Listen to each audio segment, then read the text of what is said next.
Menertawakan dunia persilatan. Xiao Jianghu. Audiobook, novel silat. Cerita, Jin Yong. Jilid 100. Dingjing mengerutkan dahi, kemudian menjawab, biksuni tua seperti aku bukanlah siapa-siapa dalam perguruan Henshan. Aku selamanya tidak pernah mengurusi hal-hal seperti itu. Kalau ingin membicarakan urusan penting, sebaiknya saudara Zhong menemui adik ketuaku saja. Yang paling penting bagiku sekarang adalah berusaha menyelamatkan murid-murid perguruan kami yang hilang itu. Urusan lainnya boleh dibicarakan lain hari. Biksuni jangan khawatir, ujar Zhongshan. Karena perguruan Songshan sudah memergoki masalah ini, maka urusan perguruan Henshan menjadi urusan perguruan kami pula. Bagaimanapun kami pasti tidak akan membiarkan adik-adik dari perguruan Henshan kalian yang mulia menderita. Semuanya akan baik-baik saja. Terima kasih banyak, kata Dingjing. Tapi kalau boleh tahu, bagaimana saudara Zhong begitu yakin semuanya akan baik-baik saja? Atas dasar apa saudara Zhong bisa berkata demikian? Zhongshan menjawab, biksuni sendiri berada di sini. Seorang jago terkemuka dari perguruan Henshan mengapa harus takut kepada beberapa siluman sekte iblis? Lagi pula adik-adik seperguruanku dan beberapa murid kami juga akan membantu mencari mereka dengan sekuat tenaga. Jika masih tidak bisa mengalahkan beberapa siluman rendahan sekte iblis, benar-benar keterlaluan, bukan? Mendengar pembicaraan yang berbelit-belit itu, Dingjing semakin kesal dan bertambah gelisah. Segera ia pun bangkit dan berseru, karena saudara Zhong sudah berkata demikian, bagus sekali. Kalau begitu mari kita berangkat sekarang. Biksuni hendak berangkat kemana? Tanya Zhongshan. Pergi menolong mereka, sahut Dingjing. Menolong mereka? Menolong kemana? Tanya Zhongshan pula. Pertanyaan ini membuat Dingjing tak bisa menjawab. Setelah tertegun sejenak barulah ia berkata, murid-murid kami belum lama hilang, tentu mereka masih berada di sekitar sini. Semakin lama ditunda tentu akan semakin sulit menemukan mereka. Zhongshan berkata, setahu adik, tidak jauh dari Nian Bapu sini terdapat sarang persembunyian sekte iblis. Kemungkinan besar adik-adik dari perguruan Henshan dibawa ke sana. Menurut pendapat adik, di mana letak sarang mereka itu? Marilah sekarang juga kita berangkat ke sana, tukas Dingjing cepat. Zhongshan menjawab, pihak sekte iblis jelas sudah mempersiapkan diri. Mereka bertindak dengan rencana yang sudah teratur. Jika kita pergi begitu saja, kemungkinan besar kita langsung masuk perangkap sebelum sempat menolong keluar orang-orang kita. Maka menurut pendapat adik, sebaiknya kita berunding dulu baru kemudian mulai bertindak. Terpaksa Dingjing duduk kembali dan berkata, baiklah, bagaimana pendapat saudara Zhong?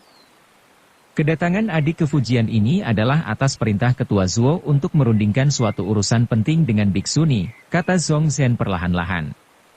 Urusan ini menyangkut masa depan dunia persilatan daratan tengah dan menyangkut jaya atau runtuhnya serikat pedang 5 gunung kita. Maka, urusan ini bukanlah perkara remeh.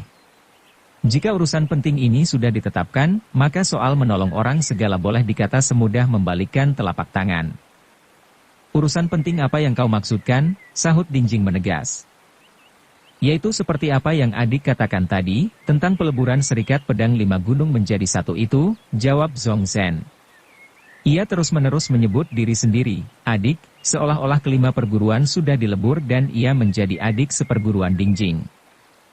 Serentak Dingjing bangkit dari tempat duduknya dengan muka merah padam, dan berkata, kau ini. Zhongshan tersenyum dan menjawab, harap biksuni jangan salah paham dan menganggap adik mengambil kesempatan dalam kesempitan untuk memaksa biksuni menyetujui urusan ini. Kau sendiri yang mengatakan, bukan aku, sahut Dingjing dengan gusar. Kalau sekarang kau tidak sedang mengambil kesempatan dalam kesempitan, lantas apa namanya? Zhongshan berkata, perguruan Henshan kalian yang mulia bukanlah perguruan Songshan kami, begitu pula sebaliknya. Urusan perguruan kalian yang mulia sudah tentu menjadi perhatian kami, tapi bagaimanapun juga tetap saja kami harus adu senjata dan mempertaruhkan nyawa. Sekalipun adik bersedia membantu biksuni, tapi entah bagaimana dengan para adik dan keponakan perguruan kami? Apakah mereka juga sudi berkorban demi perguruanmu?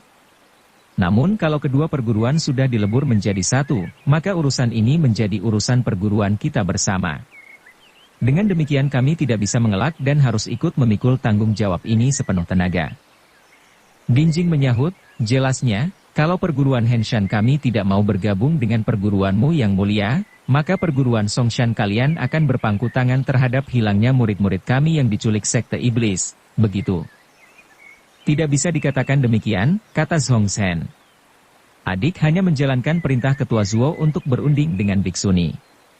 Mengenai urusan lain, terpaksa adik tidak berani sembarangan bertindak.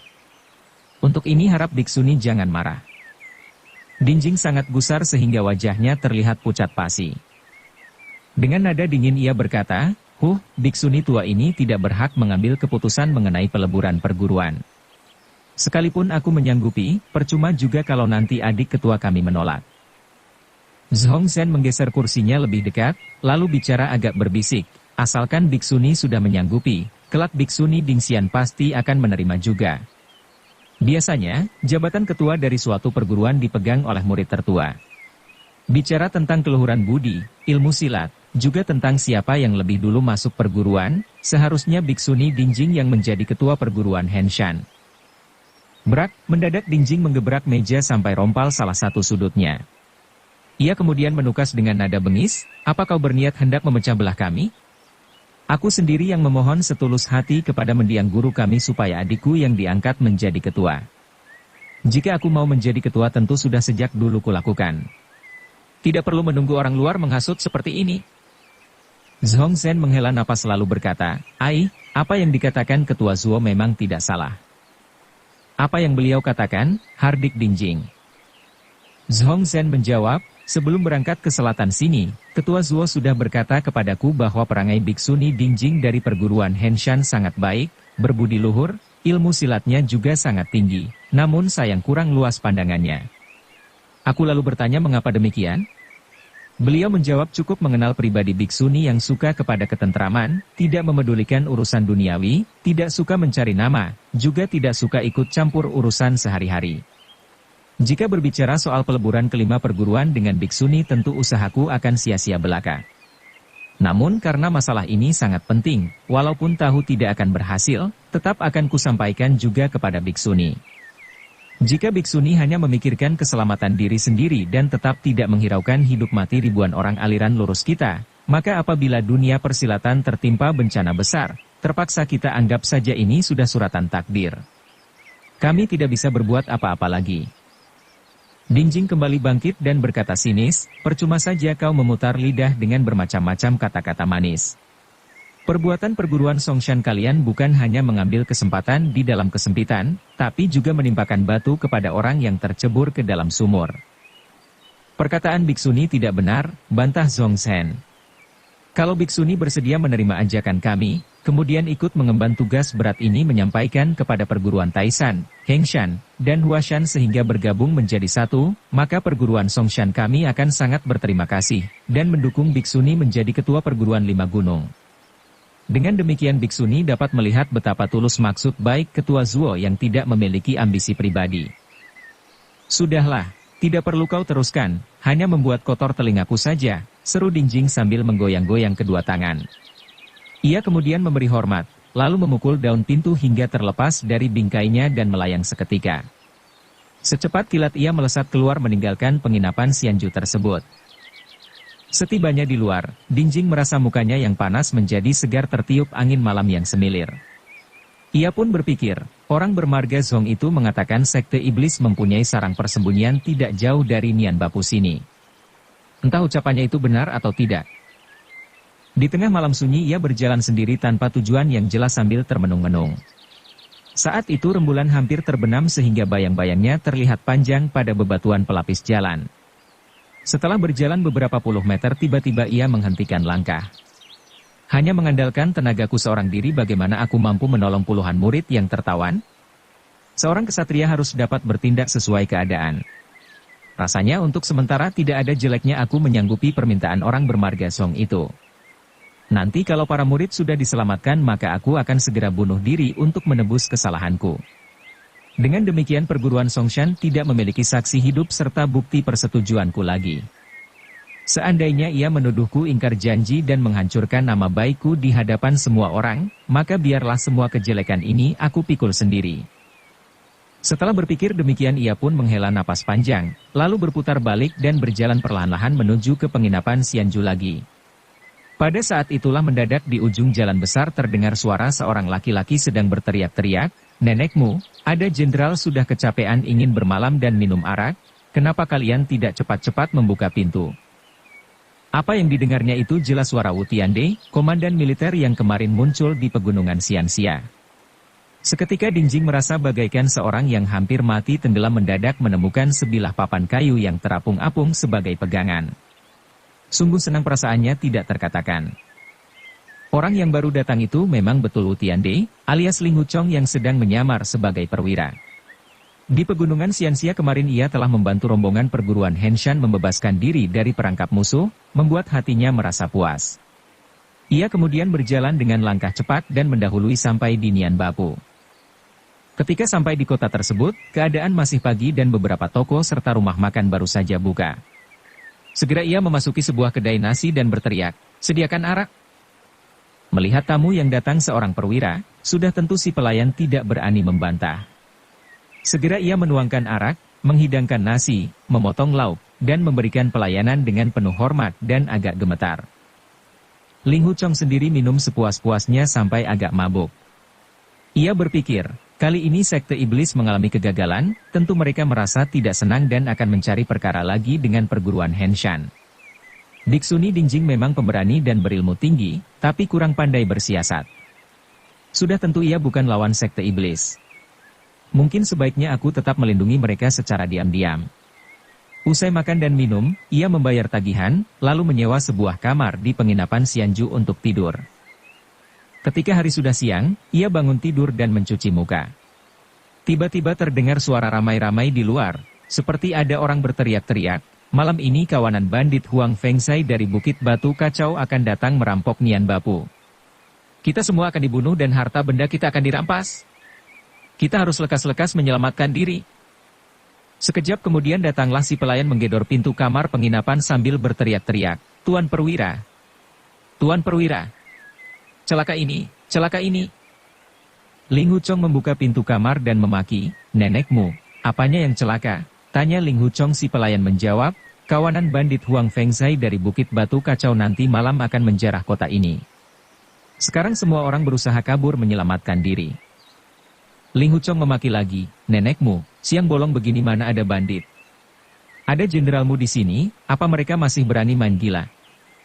Si pelayan berkata dengan wajah ketakutan, tapi gerombolan bandit itu sangat kejam. Mereka juga tidak tahu jenderal ada di sini. "Kau pergi saja ke sana, beritahu mereka," ujar Ling Huchong. "Wah, mana hamba, berani? Bisa-bisa kepala hamba dipenggal mereka," jawab si pelayan terbata-bata. "Bukit Batu Kacau tempat Huang Fengsai itu di mana?" tanya Ling Huchong. "Hamba belum pernah tahu bukit itu ada di mana," kata si pelayan. "Tapi kabarnya, Huang Fengsai itu bandit yang sangat keji dan lihai. 2 hari yang lalu ia baru saja merampok Darong Tou yang jaraknya belasan kilo di sebelah timur Nian Bapu ini. Ia dan gerombolannya membunuh 70-an orang dan membakar lebih dari 100 rumah. Meskipun jenderal memiliki kepandaian tinggi, tapi hanya dengan 2 tangan sulit menghadapi banyak tangan. Kabarnya orang itu punya anak buah lebih dari 300 orang." Ling Huchong membentak, "Nenekmu, kalau lebih dari 300 orang lantas mau apa? Jenderalmu ini sudah biasa menghadapi pasukan musuh yang jumlahnya ribuan orang, menerjang ke sana kemari. Cuma bandit beberapa orang saja, apa artinya bagiku?" Iya, jawab si pelayan kemudian berbalik dan keluar kamar dengan langkah cepat. Terdengar suara kacau balau di luar. Seruan-seruan memanggil ibu terdengar di segala penjuru. Ling Huchong sama sekali tidak paham bahasa daerah selatan, sehingga hanya bisa menduga-duga mereka berkata, "Ibunya, ah mau, apa kau sudah ambil selimut? Juga, Da Bao, Xiao Bao, cepat lari. Bandit datang," atau sebagainya. Ling Huchong menengok keluar penginapan. Dilihatnya berpuluh-puluh orang ramai-ramai menuju ke selatan dengan harta benda masing-masing yang bisa dibawa. Ada yang membawa bungkusan, ada pula yang menenteng kopor kayu. Melihat pemandangan tersebut ia pun berpikir, tempat ini adalah perbatasan antara Zhejiang dan Fujian. Agaknya para pembesar di Hangzhou dan Fuzhou tidak mengurus kota ini dengan baik, sehingga kaum bandit merajalela dan rakyat kecil yang menjadi korban. Sebagai komandan militer Quanzhou, mana boleh Wu Tiande tinggal diam berpangku tangan? Aku harus menumpas kawanan bandit itu untuk mendapat jasa. Makan gaji dari kaisar, harus setia kepada kaisar. Nenekmu, mana boleh aku tinggal diam? Hahaha. Memikirkan hal itu membuatnya tertawa sendiri. Lalu ia pun berteriak-teriak, "Hei, pelayan! Bawakan arak dan makanan. Setelah kenyang jenderalmu akan menumpas para bandit." Namun waktu itu segenap penghuni penginapan sudah kabur. Majikan pemilik penginapan, istri pertama, istri kedua, istri ketiga, para pelayan dan juru masak, serta semua tamu sudah lari tunggang langgang. Maka biarpun Ling Huchong berteriak-teriak sampai suaranya serak juga tidak ada orang yang menggubrisnya. Ling Huchong tidak mempunyai pilihan lain, terpaksa pergi ke dapur sendiri untuk mengambil arak, lalu duduk di ruangan depan untuk minum-minum sendirian. Suara hiruk-pikuk di kota itu bercampur baur antara manusia dan binatang seperti ayam, anjing, kuda, dan babi, pertanda penduduk mengungsi sambil membawa hewan peliharaan pula. Setelah agak lama suara ramai berangsur-angsur reda. Setelah Ling Huchong minum 3 cawan, segala suara akhirnya menghilang sama sekali. Keadaan kini benar-benar sunyi senyap. Aneh sekali. Kawanan bandit Huang Fengsai itu benar-benar sial. Rencana mereka entah bagaimana bisa bocor. Nanti begitu mereka sampai di kota ini ternyata tidak ada barang yang bisa mereka jarah, demikian ia berpikir. Di kota yang sedemikian besar hanya tinggal ia seorang diri, sungguh peristiwa aneh yang sulit dipercaya. Dalam keadaan sunyi hening itu, tiba-tiba terdengar suara derap kaki kuda sedang mendekat. Tak lama kemudian terlihat 4 orang penunggang kuda sedang berpacu dari arah selatan. Ling Huchong pun berpikir, tentu ini adalah pemimpin kawanan bandit. Mengapa jumlahnya cuma sedikit? Mana anak buah yang lain? Setelah para penunggang kuda itu sampai di tengah kota, seorang di antaranya lantas berteriak, "Wahai kambing-kambing Nian Bapu! Yang mulia Huang Fengsai sudah datang dan memerintahkan kalian semua, laki-laki perempuan, tua muda, besar kecil, supaya berdiri di luar gerbang kota. Yang berdiri di luar sana tidak akan dibunuh. Yang tetap di dalam kota akan dipenggal kepalanya." Sambil berteriak-teriak, ia dan ketiga rekannya lantas memacu kuda ke sana kemari di jalanan kota. Ling Huchong mengintip melalui sela-sela pintu. Namun yang terlihat olehnya hanyalah punggung keempat orang itu yang sudah makin menjauh. Ia pun terkesiap dan berpikir, aneh, dari sikap dan tindak tanduk mereka sepertinya keempat orang itu berilmu tinggi. Kalau cuma anak buah kaum bandit mana mungkin sehebat ini? Perlahan-lahan ia membuka pintu, lalu berjalan merunduk melalui teras rumah penduduk. Belasan meter kemudian, dilihatnya kelenteng leluhur yang di sebelahnya terdapat pohon beringin rindang. Segera ia pun meloncat ke atas. Hanya dengan sekali menjejakkan kaki ia sudah mencapai cabang tertinggi. Suasana di kota itu tetap sunyi senyap. Semakin lama menunggu Ling Huchong semakin merasa ada yang tidak beres. Aneh sekali. Mengapa pasukan induk kaum bandit itu masih belum juga muncul? Untuk apa si Huang Fengsai susah-susah mengirim 4 anak buahnya memberi peringatan kepada kaum penduduk agar mereka bisa melarikan diri? Setelah menunggu lebih dari 1 jam, sayup-sayup terdengar suara kaum perempuan yang sedang bicara berbisik-bisik. Ling Huchong menajamkan pendengaran dan lantas mengenali para perempuan yang sedang bercakap-cakap itu adalah murid-murid perguruan Henshan. Diam-diam ia berpikir, mengapa mereka baru sampai di sini? Ah, aku tahu. Tentunya siang tadi mereka beristirahat di hutan. Dari percakapan rombongan perguruan Henshan itu dapat diketahui kalau mereka tidak jadi masuk ke penginapan Xianju dan menuju ke penginapan lain, yaitu penginapan Nan'an. Begitu masuk ke dalam penginapan yang jaraknya cukup jauh dari kelenteng leluhur tersebut, pembicaraan mereka tidak lagi terdengar oleh Ling Huchong. Samar-samar dalam hati ia merasa orang-orang sekte iblis telah memasang perangkap itu untuk menjebak rombongan perguruan Henshan. Maka, ia pun memutuskan tetap bersembunyi di atas pohon untuk melihat perkembangan selanjutnya. Agak lama kemudian, tampak Yiking bersama keenam rekannya keluar dari penginapan untuk menyalakan lampu. Dalam waktu singkat banyak rumah penduduk dan toko memancarkan sinar pelita melalui jendela. Tidak lama kemudian, tiba-tiba dari arah timur laut terdengar suara wanita menjerit minta tolong. Ling Huchong terkejut dan berpikir, celaka. Murid-murid perguruan Henshan masuk perangkap sekte iblis. Segera ia melompat turun dari pucuk pohon dan mendarat di tanah. Dengan ilmu meringankan tubuh ia berlari ke arah datangnya suara, dan dalam sekejap sudah sampai di depan rumah tempat suara jeritan wanita tadi berasal. Perlahan-lahan ia mengintip melalui celah-celah jendela, ternyata keadaan di dalam gelap gulita, tiada sinar lampu. Untung saja ada sinar rembulan masuk sehingga sekilas terlihat olehnya ada 7 orang laki-laki berdiri merapat pada dinding. Seorang wanita tampak berdiri di tengah ruangan lantas berteriak-teriak lagi, "Tolong, ada pembunuhan, tolong!" Ling Huchong hanya melihat wajah wanita itu dari samping. Meskipun berteriak-teriak minta tolong, tapi bibirnya tampak tersenyum menyeringai. Melihat gelagatnya jelas wanita itu sedang menunggu para mangsa berdatangan masuk ke dalam perangkapnya. Benar juga, belum habis ia menjerit, di luar sudah ada seorang perempuan berseru, "Siapa yang melakukan pembunuhan di sini?" Rupanya pintu rumah memang sengaja tidak dikunci. Maka dengan sekali dorong saja daun pintu lantas terbuka. Serentak ada 7 orang perempuan menerjang dengan langkah gesit ke dalam sambil menghunus pedang. Orang yang menyerbu paling depan tidak lain adalah Yi King. Tiba-tiba wanita yang menjerit minta tolong tadi mengayunkan tangan kanannya. Selembar kain hijau selebar kira-kira 1 meter persegi lantas terbentang ke depan. Entah mengapa Yi King dan ke-6 kawannya langsung gemetar. Kepala mereka terasa pusing dan mata berkunang-kunang. Sesudah terhuyung-huyung sejenak, mereka pun roboh dan terguling di lantai. Melihat itu Ling Huchong terkejut. Sekilas terpikir olehnya, kain yang dibentangkan wanita itu pasti mengandung obat bius yang sangat ampuh. Jika aku menyerbu ke dalam untuk menolong Yi King bertujuh, tentu aku akan mengalami nasib yang sama. Lebih baik aku bersabar dulu menunggu di sini untuk melihat perkembangan selanjutnya.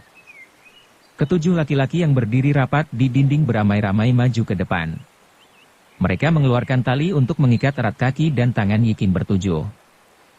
Tidak lama kemudian di luar kembali terdengar suara. Seorang perempuan telah berteriak, "Siapa yang berada di dalam?" Ling Huchong mengenali suara itu karena kemarin sempat berbicara dengannya beberapa kali di pegunungan Xianxia. Sesuai dugaan, kali ini yang datang adalah kelompok yang dipimpin Yi yang berwatak berangasan. Ling Huchong pun berpikir, kau ini berwatak kasar dan ceroboh. Kali ini kau akan menjadi bacang di Fujian sini. Terdengar Yi kembali berseru di luar, "Adik Yi King, apakah kalian berada di dalam?" Menyusul kemudian kakinya menendang pintu hingga terpentang lebar. Ketujuh perempuan itu berturut-turut menerobos masuk dengan menyusun diri dalam 2 barisan. Begitu melewati pintu mereka segera memutar pedang masing-masing untuk melindungi diri dari sergapan musuh di kiri maupun kanan. Betapa rapat pertahanan mereka sehingga tidak memungkinkan musuh untuk menyerang. Musuh-musuh di dalam rumah itu ternyata diam menahan napas. Mereka menunggu Yi bertujuh masuk ke dalam rumah barulah si wanita membentangkan kainnya. Tanpa ampun, Yi dan ke-6 kawannya pun roboh tak sadarkan diri. Menyusul kemudian Yu Shao dengan ke-6 kawannya juga mengalami nasib yang sama. Mereka masuk ke dalam rumah tersebut dan langsung dibuat pingsan. Jadi, saat itu sudah ada 21 murid perguruan Henshan yang dirobohkan dalam keadaan tidak sadar, dan diikat di sudut-sudut rumah. Sejenak kemudian, seorang tua yang berdiri di sudut rumah memberi isyarat. Beramai-ramai orang-orang itu lantas keluar melalui pintu belakang. Dengan cepat Ling Huchong melompat ke atap rumah, lalu berjalan merunduk mengikuti mereka. Tiba-tiba terasa olehnya suara angin berkelebat, ia pun segera mendekam di sisi bubungan atap. Tampak belasan laki-laki sedang saling memberi isyarat, lalu berpencar dan bersembunyi di sisi bubungan atap sebuah rumah besar yang jaraknya hanya beberapa meter dari tempat Ling Huchong berada. Ling Huchong pun menyelinap turun ke bawah tanpa bersuara. Pada saat itulah ia melihat Biksuni Dingjing dan 3 orang muridnya sedang menuju ke tempat itu. Ai, ini pasti siasat memancing harimau turun gunung. Murid-murid yang ditinggalkan di penginapan pasti akan celaka, demikian ia berpikir. Dan sesuai dugaan, dari jauh tampak beberapa sosok manusia sedang berlari cepat menuju ke penginapan Nan-an. Baru saja Ling Huchong bermaksud mengejar untuk mencari tahu, tiba-tiba di atas rumah terdengar orang berkata dengan suara lirih, "Kalian bertujuh tunggulah di sini. Sebentar lagi kalau Biksuni tua itu datang, kalian bereskan dia." Suara orang itu tepat berada di atasnya. Asalkan sedikit saja bergerak tentu keberadaannya akan langsung ketahuan. Terpaksa ia pun merapatkan diri ke tembok rumah. Sementara itu terdengar Biksuni Dingjing telah mendepak pintu rumah hingga terpentang sambil berseru, "Yihi, Yiking, Yusao, apakah kalian mendengar suaraku?" Menyusul kemudian Biksuni tua itu mengelilingi rumah, lalu melompat ke atap, tapi tidak memeriksa ke dalam. Melihat itu, Ling Huchong bertanya dalam hati, mengapa Biksuni Dingjing tidak masuk ke dalam rumah? Begitu ia masuk ke dalam, tentu akan langsung menemukan ke-21 muridnya meringkuk di sana. Namun lantas terpikir olehnya, sebaiknya ia tidak masuk ke dalam rumah. Pihak Sekte Iblis sudah siap menunggu di atap. Begitu ia masuk ke dalam, tentu pihak musuh akan langsung mengepungnya dari segala arah dan menjadikannya sasaran empuk. Dilihatnya Biksuni Dingjing berlari ke sana kemari, seperti orang bingung kehabisan akal. Mendadak Biksuni tua itu berlari kembali ke penginapan Nan-an dengan cepat sekali sehingga tak tersusul oleh ketiga murid yang mengikuti di belakang. Secara tiba-tiba di tepi jalan muncul beberapa orang yang membentangkan kain bius. Seketika ketiga murid itu pun roboh terkapar dan diseret masuk ke dalam rumah. Di bawah sinar rembulan Ling Huchong dapat mengenali salah satu murid yang baru saja dibius itu adalah Yilin. Apakah aku harus segera menolong adik Yilin? Tapi segera terpikir lagi olehnya, jika aku langsung menyerbu tentu akan terjadi pertempuran sengit. Murid-murid perguruan Henshan banyak sekali yang ditawan Sekte Iblis. Bisa jadi pihak musuh akan membunuh mereka bila terdesak. Sebaiknya aku tidak menyerang terang-terangan, tetapi bertindak secara diam-diam saja. Tidak lama kemudian dilihatnya Dingjing keluar lagi dari penginapan Nan-an, kemudian berteriak mencaci maki di tengah jalanan. Kemudian ia melompat ke atap rumah dan memaki-maki Dongfang Bubai segala. Pihak Sekte Iblis tidak dapat menahan diri. 7 orang yang sudah bersiap tadi segera menampakkan diri dan bertempur dengannya. Sesudah menyaksikan beberapa jurus, Ling Huchong berpikir, ilmu pedang Biksuni Dingjing sangat hebat. Untuk sementara tentu ia tidak akan kalah melawan 7 orang itu. Sekarang lebih baik aku pergi dulu untuk menolong adik Yilin. Segera ia menyelinap masuk ke dalam rumah tadi. Dilihatnya di tengah ruangan terdapat seorang penjaga dengan golok terhunus. Ketiga murid tampak tergeletak di samping kakinya dalam keadaan teringkus. Tanpa bicara lagi Ling Huchong lantas melompat maju. Sekali goloknya bergerak keluar dari sarung langsung menusuk tenggorokan penjaga itu. Belum lagi orang itu menyadari apa yang terjadi, jiwanya sudah lebih dulu melayang. Ling Huchong tertegun keheranan. Ia pun berpikir, mengapa sabetan golokku bisa begitu cepat? Hanya sekali bergerak mengapa bisa langsung menusuk titik penting pada tenggorokannya? Ia tidak menyadari bahwa sejak berhasil menguasai jurus penyedot bintang, maka hawa murni 6 dewa lembah Persik, Biksu Bujie, Biksu Fangsheng, dan Hei Baizi yang terhimpun di dalam tubuhnya dapat ia pergunakan sebagai milik sendiri. Ditambah lagi dengan ilmu 9 pedang dugu membuatnya menjadi pendekar papan atas tanpa tanding. Padahal tadi ia hanya berniat melancarkan serangan pancingan menggunakan goloknya. Ketika si penjaga menangkis, maka ia akan memukul kaki orang itu menggunakan sarung golok untuk merobohkannya. Tak disangka, penjaga itu tidak mampu menahan kekuatan serangannya sehingga terpaksa harus kehilangan nyawa seketika. Ling Huchong merasa agak menyesal. Ia pun menyingkirkan mayat itu, kemudian memeriksa ketiga murid perguruan Henshan yang tertawan. Benar juga, ternyata salah satunya memang Yilin. Ling Huchong lalu menjulurkan tangannya untuk memeriksa hembusan napas Yilin. Terasa pernapasan biksuni muda itu teratur dengan baik, pertanda ia tidak terluka apa-apa selain pingsan karena pengaruh obat bius saja. Segera ia pergi ke dapur untuk mengambil segayung air dingin kemudian mencipratkannya sedikit di atas muka Yilin. Selang sejenak Yilin mulai bersuara dan menggeliat seperti orang baru bangun tidur. Semula ia tidak tahu dirinya berada di mana. Waktu matanya perlahan-lahan terbuka barulah mendadak ia teringat sesuatu. Segera ia pun melompat bangun dan bermaksud melolos pedang, tapi segera menyadari kalau kaki dan tangannya dalam keadaan terikat, sehingga hampir saja ia terjatuh lagi. Ling Huchong segera memotong tali pengikat tangan dan kaki Yilin menggunakan golok, sambil berkata, "Jangan takut, biksuni cilik. Jenderalmu sudah membunuh orang jahat itu." Dalam keadaan gelap gulita, samar-samar Yilin seperti mendengar suara, kakak Ling Hu, yang senantiasa ia rindukan, membuat hatinya terkejut bercampur senang. Segera ia berseru, kau kakak Ling. Tapi belum selesai ia memanggil, segera disadarinya kalau yang ada di depannya adalah orang lain. Mendadak mukanya menjadi merah padam dan dengan terbata-bata ia bertanya, kau siapa? Ling Huchong paham Yilin hampir mengenalinya dan mendadak berganti ucapan. Dengan suara perlahan ia pun menjawab, Jenderal ada di sini. Kawanan bandit kecil itu tidak akan berani mengganggu kalian lagi. Ah, ternyata Jenderal Wu, seru Yilin. Di mana bibi guru? Dia sedang bertempur dengan musuh di luar sana. Marilah kita pergi melihatnya, ajak Ling Huchong. Yilin berkata, kakak Zheng, adik Qin. Ia lantas mengeluarkan pemantik api dari balik bajunya.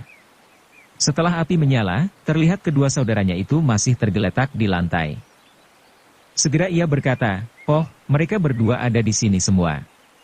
Lalu ia dengan cepat memotong tali pengikat mereka dan mencipratkan air dingin ke wajah keduanya sehingga terbangun dari pingsan. Ling Huchong berkata, sekarang yang paling penting adalah kita harus cepat-cepat membantu Biksuni Dingjing. Benar. Jawab Yilin, Zheng E, dan Qin Huan serentak. Mereka kemudian melangkah keluar rumah mengikuti Ling Huchong yang sudah berjalan lebih dulu. Sesampainya di luar, terlihat 7 sosok bayangan orang secepat kilat melayang, menyusul kemudian terdengar suara nyaring jatuhnya senjata, lalu ada suara orang memuji ilmu pedang Biksuni Dingjing yang tinggi. Sebaliknya Dingjing juga lantas mengenali orang yang baru datang itu adalah tokoh perguruan Songshan.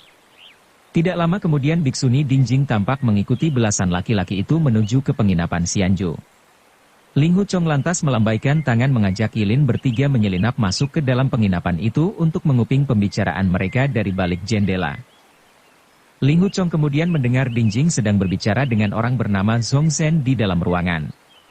Orang bermarga Zhong itu mendesak agar Dingjing atas nama perguruan Henshan menyetujui peleburan kelima perguruan, baru setelah itu ia mau membantu menolong murid-murid yang tertawan musuh. Diam-diam Ling Huchong merasa kesal mendengar sikap orang perguruan Songshan itu yang sengaja mengambil kesempatan di dalam kesempitan. Ia juga mendengar Dingjing marah-marah dan akhirnya meninggalkan penginapan. Ling Huchong menunggu Dingjing pergi agak jauh, barulah ia ikut menyelinap keluar dan pura-pura berteriak-teriak meminta arak dan menggedor pintu penginapan Xianju seperti apa yang diceritakan di depan tadi. Nenekmu, Jenderal ingin minum arak dan tidur. Pelayan sial, mengapa kalian tidak lekas-lekas membuka pintu? Saat itu Dingjing merasa sudah kehabisan akal.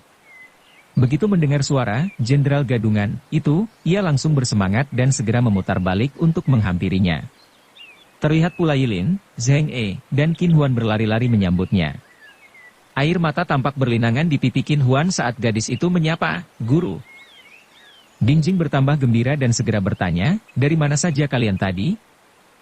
Zheng E menjawab, kami baru saja ditawan kawanan siluman Sekte Iblis. Untungnya ada jenderal yang telah menolong kami. Sementara itu Ling Huchong sudah mendorong pintu penginapan Xianju dan masuk ke dalam. Biksuni Dingjing dan ketiga murid segera ikut masuk pula. Sesampainya di ruangan tengah tampak menyala 2 batang lilin besar dengan sinarnya yang cukup terang. Zhong Zhen duduk di kursi tengah dengan wajah murung, lalu membentak, siapa kau berani gembar-gembor di sini? Ling Huchong balas memaki, nenekmu, kau berani kurang ajar terhadap seorang jenderal? Hah? Apa kau minta digantung? Juragan penginapan, Nyonya Juragan, pelayan, lekas keluar semua. Orang-orang perguruan Songshan menjadi kesal bercampur geli. Mereka menduga perwira ini hanya berlagak saja, padahal sebenarnya dalam hati merasa takut karena dia memaki-maki sebentar lalu memanggil-manggil pengurus penginapan dan Nyonya majikan segala.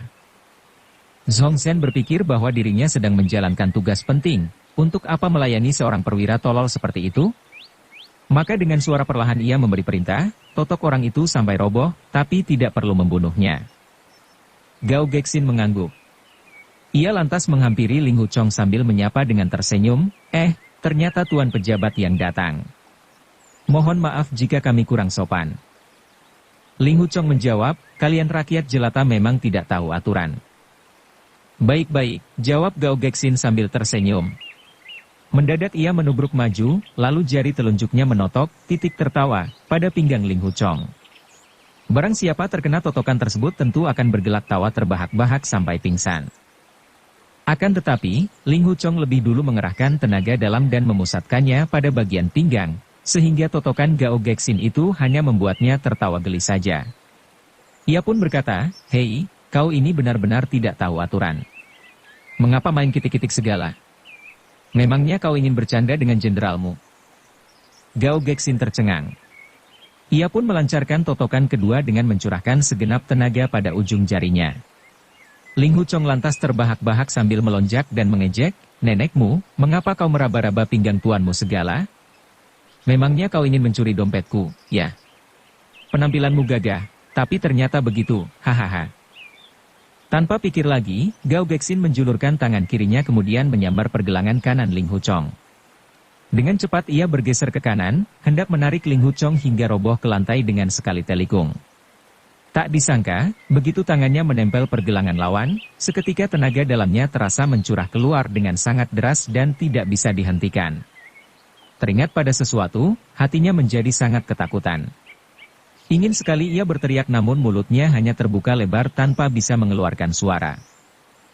Ling Huchong sendiri juga terkejut ketika merasakan tenaga dalam lawan mengalir masuk ke dalam tubuhnya, seperti apa yang terjadi saat ia mencengkeram lengan Hei Baizi tempo hari. Ia pun berpikir, aku tidak boleh menggunakan ilmu sesat ini. Maka dengan sekuat tenaga ia pun mengelak sehingga tangan Gao Gexin terlepas dari lengannya. Gao Gexin terbengong-bengong sejenak, seperti seorang narapidana hukuman mati yang tiba-tiba mendapat pengampunan dari kaisar.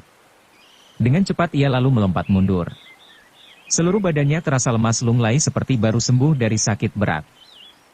Jurus penyedot bintang, teriaknya dengan suara parau, penuh rasa ngeri. Zhongzhen, Teng Bagong, dan murid-murid perguruan Songshan yang lain serentak melonjak kaget dan bertanya, "Apa katamu?" Orang ini mahir jurus penyedot bintang," jawab Gao Gexin. Serentak sinar pedang berkelebat dengan suara nyaring mendesing. Rupanya semua orang telah melolos pedang, kecuali Teng Bagong yang memakai senjata cambuk panjang lemas. Ilmu pedang Zhongzhen paling lihai dan cepat. Sekali sinar pedangnya berkelebat, secepat kilat ia sudah menusuk ke arah leher Ling Huchong.